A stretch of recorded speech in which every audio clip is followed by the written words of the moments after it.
नमस्कार, मैं हूं आपका एंकर। आज की हमारी बड़ी खबर, अमेरिका से एक बार फिर भारतीयों को वापस भेजा जा रहा है। इस बार निशाने पर हैं वो 30 भारतीय नागरिक जो अमेरिका में अवैध रूप से ट्रक ड्राइवर का काम कर रहे थे। अमेरिकी अधिकारियों ने इन सभी को हिरासत में लेकर डिपोर्टेशन की प्रक्रिया शुरू कर दी है। सवाल यह है, ये लोग वहां पहुंचे कैसे? इनके परिवारों का क्या होगा? और भारत सरकार की इस पर क्या है प्रतिक्रिया? इन तमाम सवालों के जवाब लेकर हम तैयार हैं आज के इस खास प्रोग्राम में। टाइटल कार्ड, 30 भारतीय डिपोर्ट, पूरी कहानी, पूरा मामला क्या है? एंकर, पहले समझते हैं पूरा मामला। अमेरिका में ट्रकिंग इंडस्ट्री में पिछले कुछ सालों में भारतीयों की, खासकर पंजाब और हरियाणा के लोगों की बड़ी तादाद में एंट्री हुई है। इनमें से कई लोग वैध वीजे पर गए और बाद में ओवरस्टे कर गए। कुछ लोग डंकी रूट यानी अवैध रास्ते से मेक्सिको सीमा पार करके अमेरिका पहुंचे। अब अमेरिका के होमलैंड सिक्योरिटी डिपार्टमेंट और इमिग्रेशन एंड कस्टम्स एनफोर्समेंट यानी आइस ने एक बड़े ऑपरेशन के तहत ऐसे 30 भारतीय ट्रक ड्राइवरों को पकड़ा है जो बिना वैध वर्क परमिट के काम कर रहे थे। कमर्शियल ड्राइविंग लाइसेंस CDL धोखाधड़ी से हासिल किया था। टैक्स और सोशल सिक्योरिटी नंबर फर्जी थे। इन सभी पर अब डिपोर्टेशन का आदेश जारी हो चुका है। इनमें से कुछ पहले से डिटेंशन सेंटर में हैं, कुछ को बांध पर रिहा किया गया था जो अब कैंसिल हो गया है। कहां से हैं ये लोग? क्या है इनकी कहानी? रिपोर्टर VO उदास स्माइली। इन 30 में से अधिकतर लोग पंजाब के जालंधर, होशियारपुर और लुधियाना जिलों से हैं। कुछ हरियाणा के करनाल और अंबाला से भी हैं। इनमें से कई की उम्र 25 से 40 साल के बीच है। इनमें से एक शख्स की कहानी, जो नाम न बताने की शर्त पर बोले, कुछ ऐसी है। मैं 2021 में गया था। पहले कनाडा का वीजा था, फिर वहां से मेक्सिको और फिर सीमा पार की। लगभग 30 से 35 लाख रुपए लगे थे। सोचा था अमेरिका में ट्रक चलाऊंगा, 2 से 3 साल में पैसे वापस हो जाएंगे, पर अब सब बर्बाद हो गया। यह सिर्फ एक की कहानी नहीं है। हजारों परिवारों ने जमीन बेची, लोन लिया, अपने बच्चों को इस अमेरिकन ड्रीम के लिए भेजा और अब उन्हें वापसी का इंतजार है। इस विषय पर हमारे साथ जुड़े हैं इमिग्रेशन मामलों के जानकार। एंकर Q1, यह डिपोर्टेशन किस कानून के तहत हो रही है?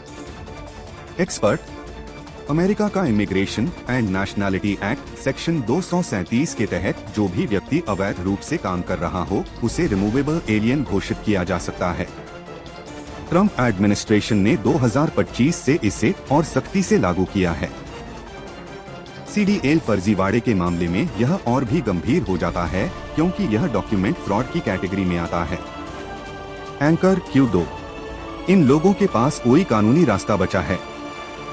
एक्सपर्ट, अगर इन्होंने असाइलम क्लेम किया है तो इमिग्रेशन कोर्ट में सुनवाई होगी, लेकिन अभी जो रुख है अमेरिका का, वो बेहद सख्त है। एक्सपेडाइटेड रिमूवल के तहत बिना कोर्ट के भी डिपोर्ट किया जा सकता है। ऐसे में इनके लिए विकल्प बहुत सीमित हैं। एंकर Q3, भारत सरकार की क्या जिम्मेदारी बनती है? एक्सपर्ट, भारत सरकार को कांसुलर एक्सेस देनी होगी, यानी इन लोगों से भारतीय दूतावास का अधिकारी मिल सके। साथ ही ट्रैवल डॉक्यूमेंट्स जारी करना होगा ताकि वापसी हो सके। एक्सटर्नल अफेयर्स मिनिस्ट्री को इस मामले में सक्रिय भूमिका निभानी चाहिए। भारत अमेरिका संबंध और डिपोर्टेशन।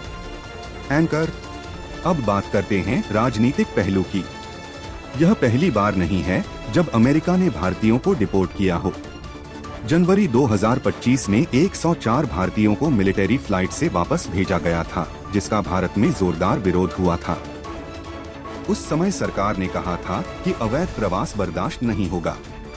लेकिन सवाल यह है, क्या सिर्फ बयान काफी हैं? विपक्ष का कहना है कि बेरोजगारी और आर्थिक मजबूरी ही इन लोगों को विदेश जाने पर मजबूर करती है। जब देश में रोजगार नहीं होगा तो लोग किसी भी रास्ते से बाहर निकलने की कोशिश करेंगे।